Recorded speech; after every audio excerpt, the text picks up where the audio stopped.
o livro de Tito.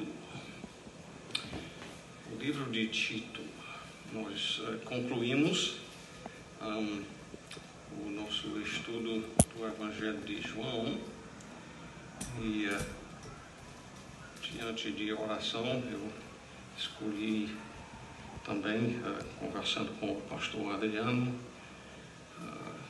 escolhi ir para o livro de Tito.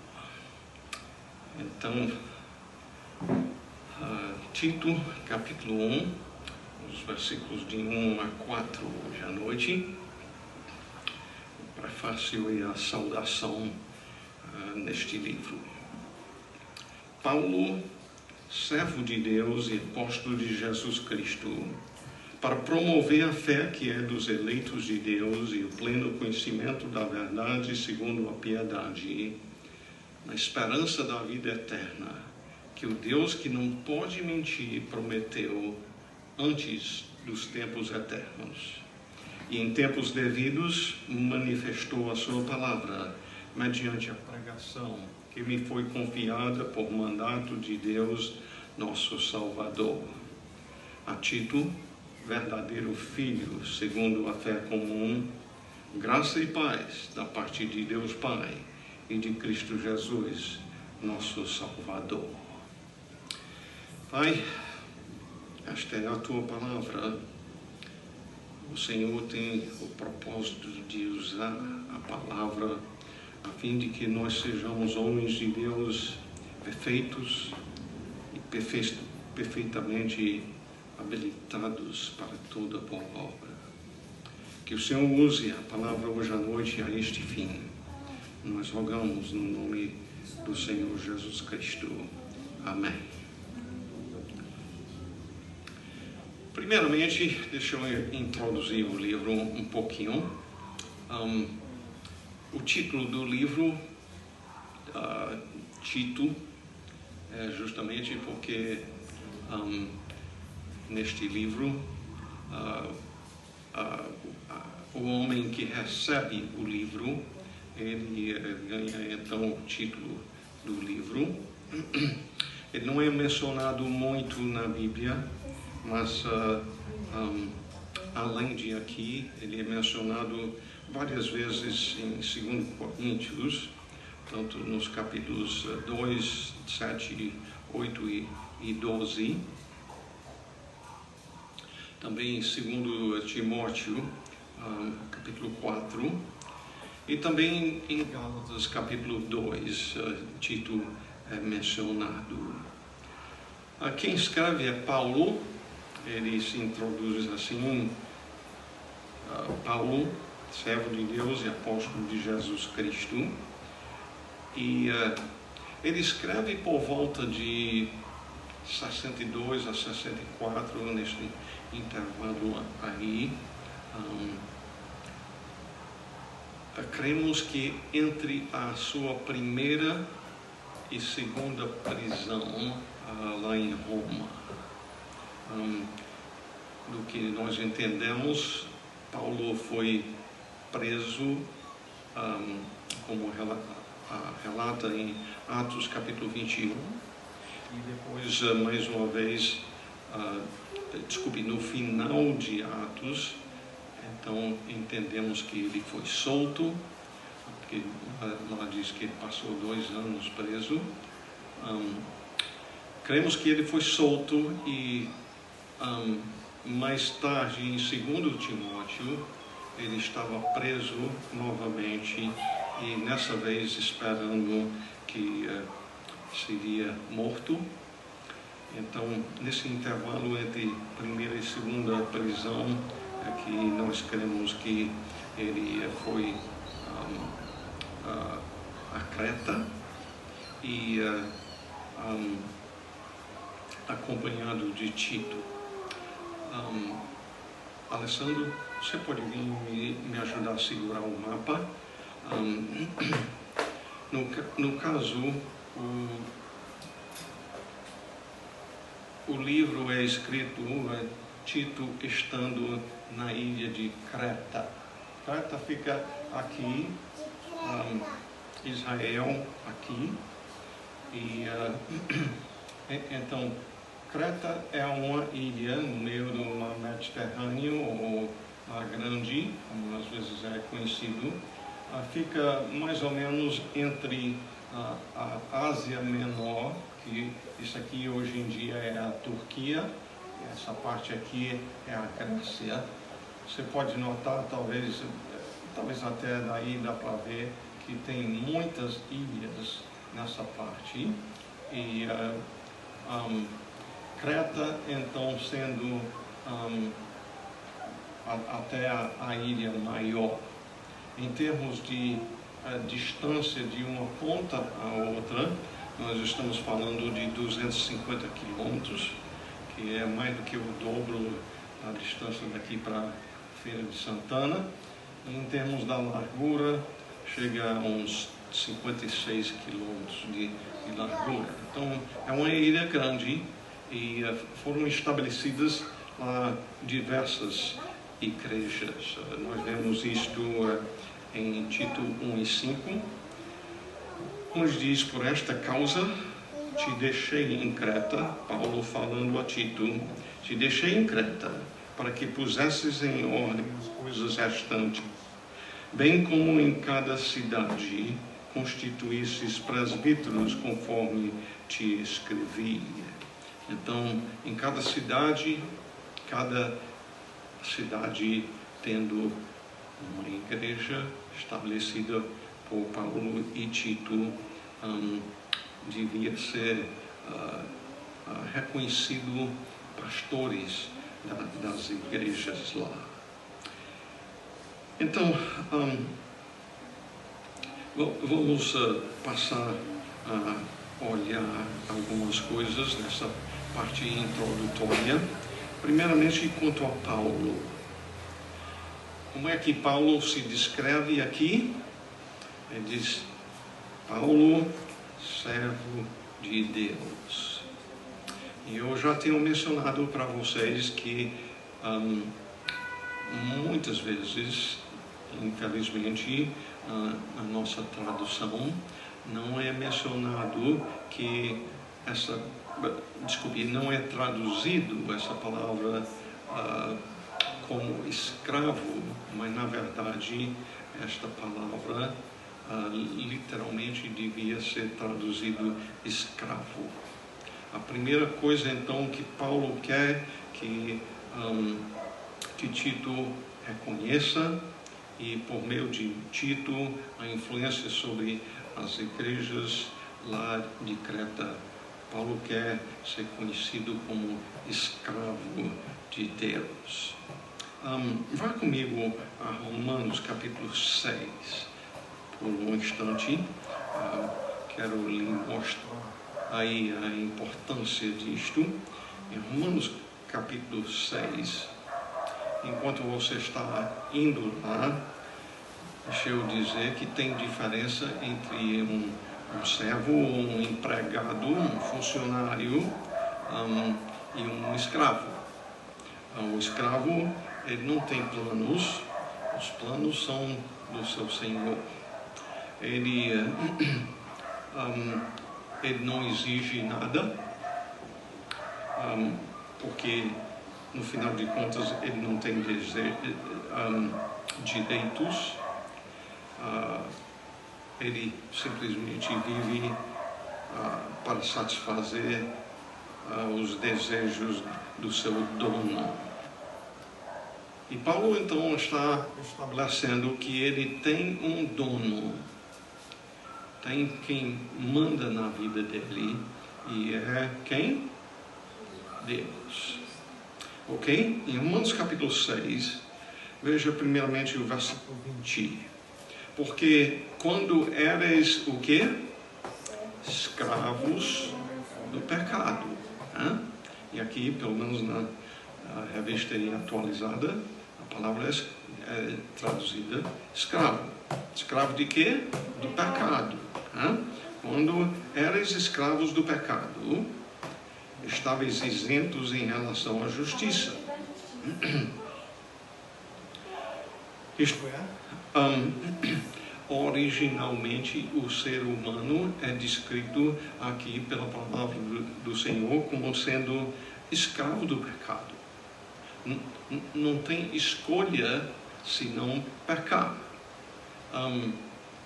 Pode escolher entre um tipo de pecado e outro, mas na essência é compreender que o pecado é aquela ideia que quem manda na minha vida sou eu, e eu faço as minhas escolhas, e vivendo desta forma, já estamos vivendo em pecado.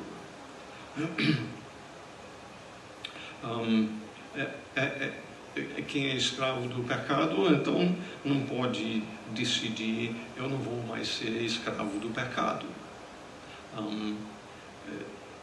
É escravo do pecado. O ser humano, naturalmente, ele faz a sua própria vontade. E aí, Paulo diz, naquele tempo, versículo 21, que resultados colheste? Somente as coisas que agora vos envergonhais, porque o fim delas é morte. Aquilo que a gente vivia enquanto era escravo do pecado, aquilo, Paulo diz, só trouxe vergonha para nós e morte. Mas aí ele continua dizendo, agora, porém, libertados do pecado, isso aí é dizendo que nós nos libertamos do pecado, não libertados, voz passiva, é outro que fez por nós. Transformados, aí diz, em servos de Deus, mas a palavra traduzida servos aí é a mesma palavra que no versículo 20 é escravo. Então, ele está dizendo, nós fomos libertados do pecado, não simplesmente para continuar a fazer a nossa vontade, que seria continuar como escravo, e sim, nós fomos transformados em escravos de Deus, tendo o nosso fruto para a santificação e, por fim, a vida eterna. Então, não é simplesmente ser libertado do pecado para viver como nós bem queremos, independência, eu vou fazer o meu querer.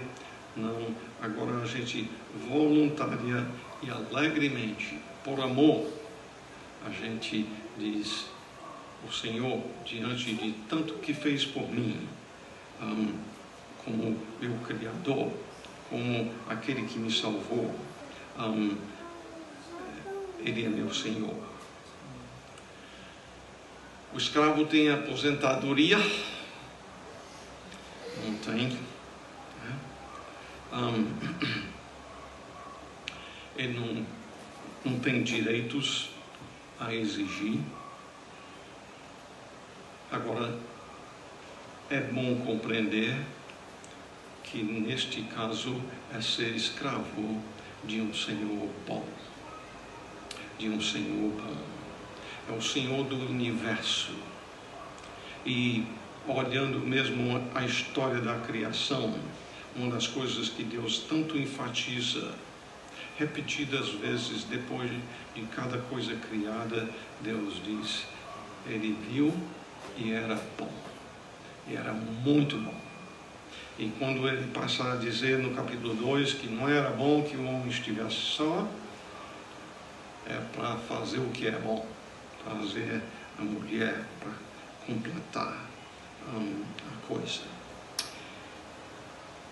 Então, Paulo diz que ele é escravo de Deus e também apóstolo. Apóstolo também. Ele, como apóstolo, então, ele é um mensageiro enviado pelo Senhor com autoridade necessária por parte do Senhor.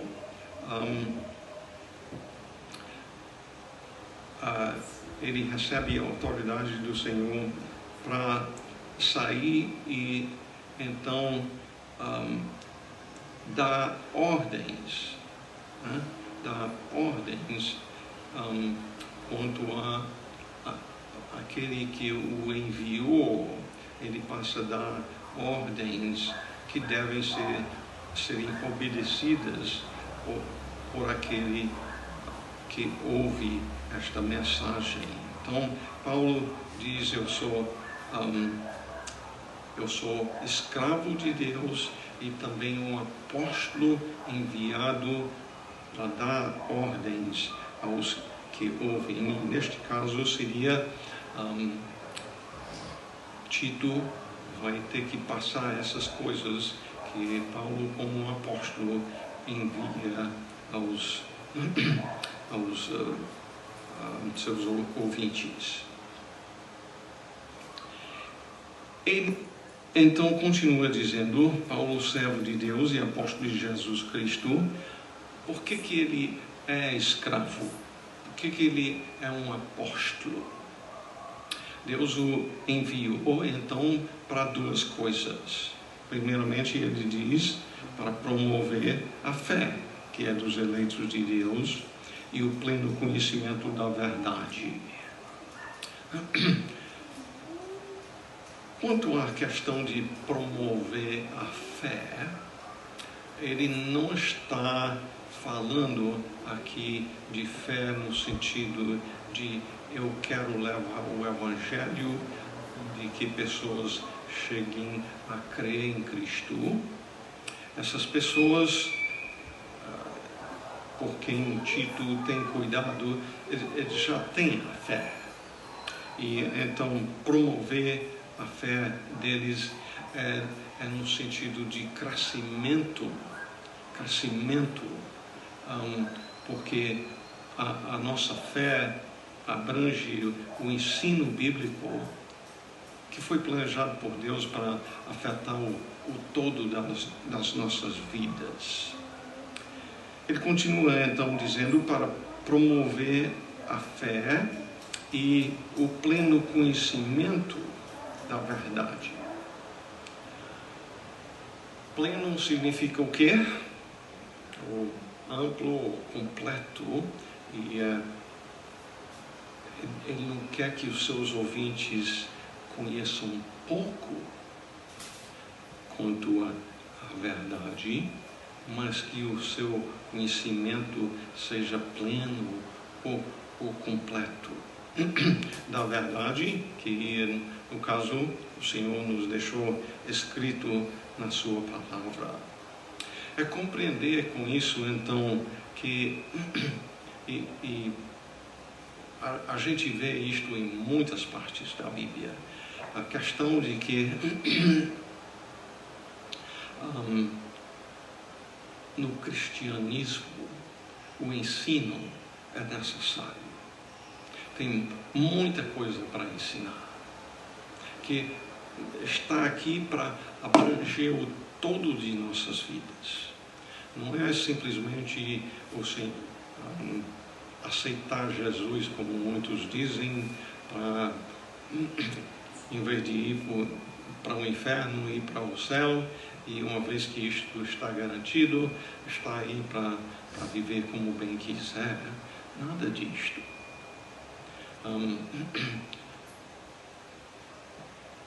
Paulo vive para promover o pleno conhecimento da verdade. Eu gosto de dizer, esse livro não é muito grande não, mas também não é pequeno. Tem muito aqui para a gente aprender.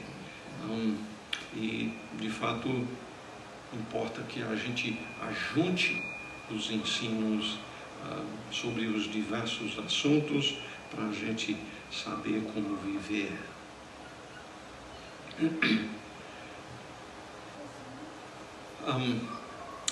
Vai comigo por um momento a Filipenses capítulo 1. Em Filipenses capítulo 1, Paulo está preso lá em Roma.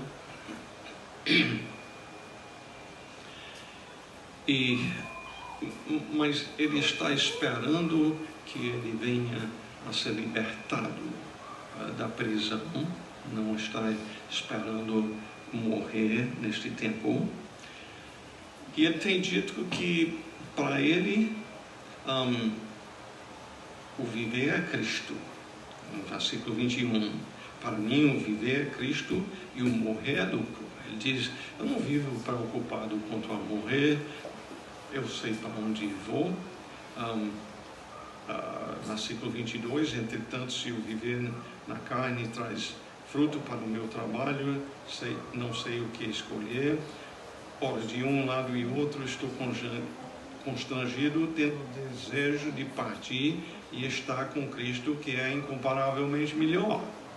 Ele disse, se eu fosse dono de mim mesmo e eu pudesse escolher, o que eu gostaria mais seria deixar logo aqui a terra e estar com Cristo. Lá é melhor. Mas ele continua dizendo, mas por vossa causa é mais necessário permanecer na carne. Eu te perguntaria, você deseja partir? Se a gente pensar um pouco atrás, em 4 anos atrás, a verdade é que muita gente estava muito temeroso de morrer na Covid, não foi? E, de fato, alguns morreram.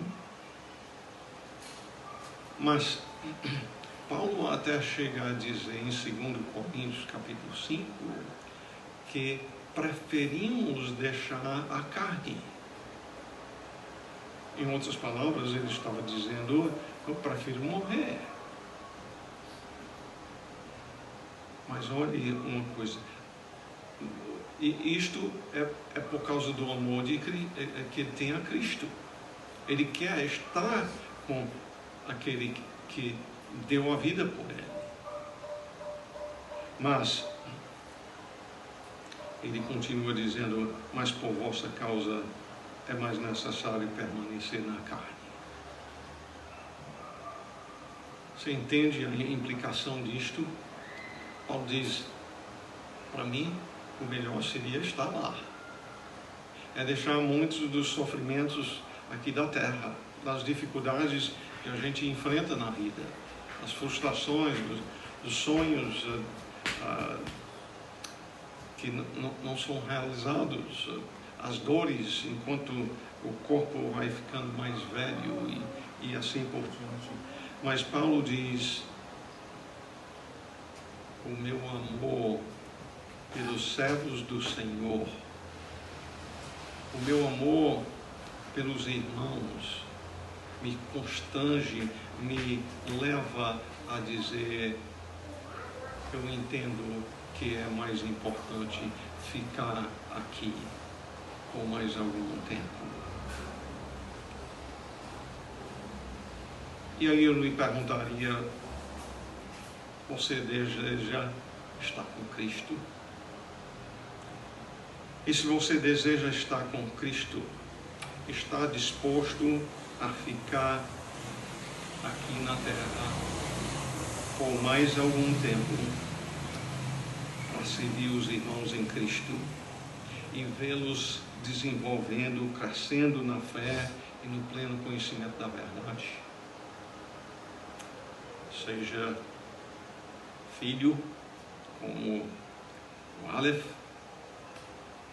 seja filho já grande ou pequeno. Tem pessoas que você vive a servir em termos de fazer crescer o pleno conhecimento da verdade, promover a fé dessas pessoas. Foi para isto que Paulo vivia.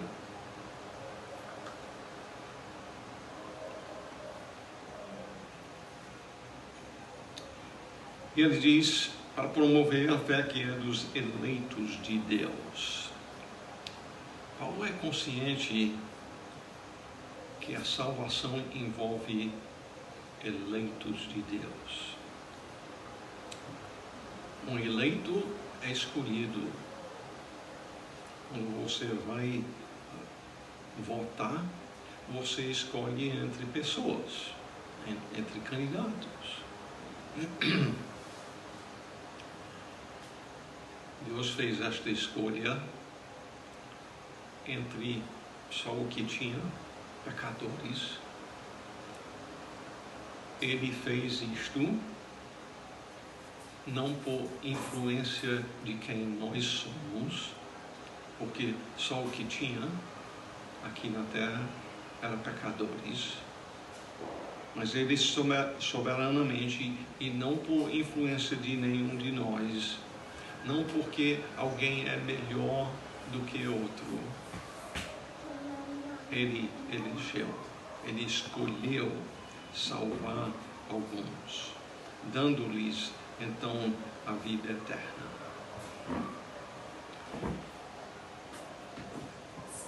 Paulo então deseja ser usado por Deus. Ele foi chamado como escravo e apóstolo para promover a fé que é dos eleitos de Deus e pleno conhecimento da verdade, segundo a piedade. E piedade vai ser uma palavra importante neste livro. Eu acho que é mencionado mais umas 3 vezes, se não me engano. A piedade é, simplesmente dito, é viver como Deus deseja, é nos tornar como Cristo. E foi isso que o apóstolo Paulo então queria ver desenvolvido nas pessoas. Ele continua então no versículo 2, dizendo: na esperança da vida eterna, que o Deus que não pode mentir prometeu antes dos tempos eternos, e em tempos devidos manifestou a sua palavra mediante a pregação. Ok? Então, os salvos são pessoas que têm esperança. Paulo, escrevendo aos Tessalonicenses em 1 Tessalonicenses capítulo 4, ele diz: eu não quero que vocês vivam como os demais que não têm esperança diante da morte. Porque para o crente no Senhor Jesus Cristo, a morte é ser transportado daqui para estar com Cristo, que é melhor. Nós temos esperança. Os que não sabem para onde vão quando partir, os perdidos, para eles não tem esperança. Então, na esperança da vida eterna, há um sentido, e a gente precisa compreender isto, há um sentido em que quem arrependeu-se do seu pecado e creu em Cristo tem a vida eterna.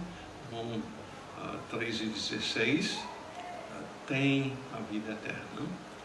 Mas há um sentido também bíblico em que a vida eterna se trata do tempo depois de partir daqui para estar com Cristo, onde vimos, como Paulo disse em Filipenses 1, que é incomparavelmente melhor. Na esperança da vida eterna, que o Deus que não pode mentir, prometeu. Eu tenho aconselhado muitos jovens se preparando para o casamento, e eu tenho dito a essas pessoas, uma das coisas de muita importância é a questão de pelo menos tentar entender se a pessoa é mentirosa ou não. De que adianta alguém fazer promessas: eu vou me casar com você e vou ser fiel a você até que a morte nos separe, na boca de um mentiroso. Um voto na boca de um mentiroso não vale nada.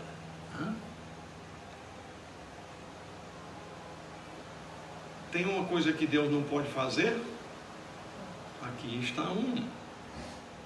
E não é por questão de ser limitado por influências exteriores, é questão do caráter dele.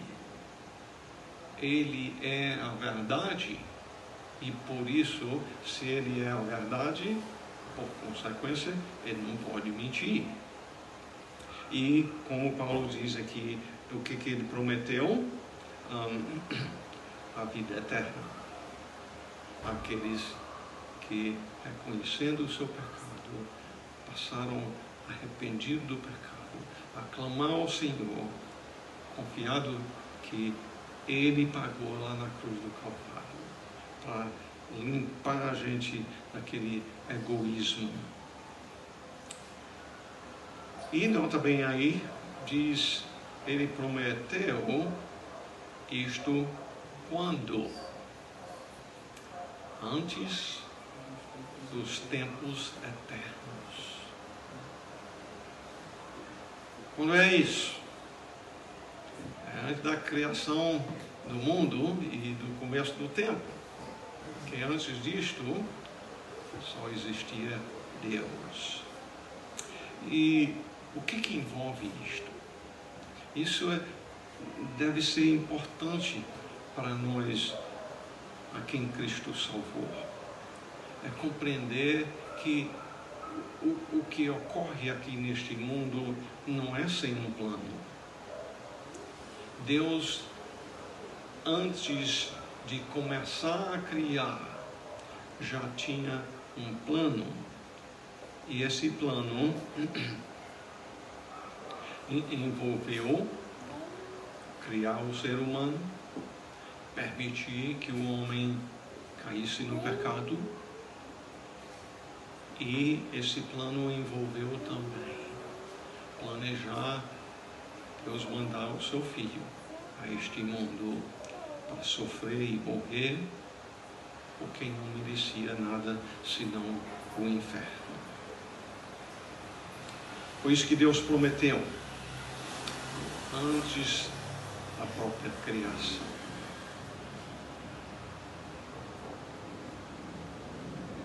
Então, em questão de tempo, eu acho que nós devemos concluir por aqui. Mas nós vimos coisas importantes aqui. É só Paulo que é escravo de Deus? Não. Todos aqueles que veem a salvação em Cristo, por meio do ensino da palavra do Senhor, todos nós também. Não temos direitos quanto a Deus, nós temos obrigações. Você vive como escravo dele, você vive dia a dia a ler a palavra, buscar saber dele, como é que ele quer que você viva em tudo, no trabalho, quanto à família, finanças, o tempo, o comer, relacionamentos, evangelizar, tudo faz parte. E que privilégio é. Será que nós vivemos primeiramente ansiando partir e estar com Cristo, crendo que é melhor? Mas também convicto e alegre até em ficar aqui por mais algum tempo para passar as verdades a uma nova geração. Tudo isso envolve a Igreja de Jesus Cristo e a maturidade dela. Se Ele nos deixou aqui por algum tempo, é por uma razão. Não é só para chegar aqui, esquentar o banco, a cadeira na sua casa, para vocês que estão online, que vão assistir futuramente. Essas verdades devem afetar o nosso dia a dia, para viver segundo a piedade. Obrigado, Senhor, por Tua palavra que é tão preciosa. Tanta coisa aqui, em 2 versículos. Nós te louvamos por isto e rogamos que o Senhor possa usar isto, primeiramente para compreendermos que éramos escravos do pecado.